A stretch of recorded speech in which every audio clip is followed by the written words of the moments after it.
dhalootni seenaa isaa hin beekne akka muka mundee hin qabneef. Adoolessa 22 bara 1928 galmee seenaa keessatti qubee warqeen kan barreeffame. Halkan seena qabeessa fuula du'aa dura dhaabbatanii rasaasan yeroo rutamanittillee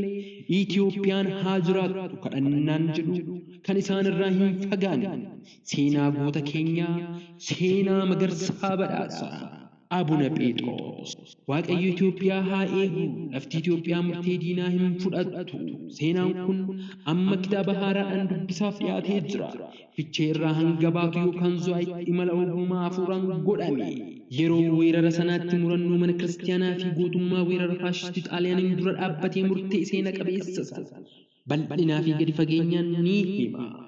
Itoophiyaa har'a qilleensa bilisummaa itti argannuuf gatii guddaa kan itti kaffalame hubachuuf seenaa murannoo jireenya wareegamaa Abuna Phexros irraa barachuuf kitaabni kun galaa dhaloota har'aa fi boruuti dhiiga biyyaaf dhangala'e dhugaa dhalootaaf ibse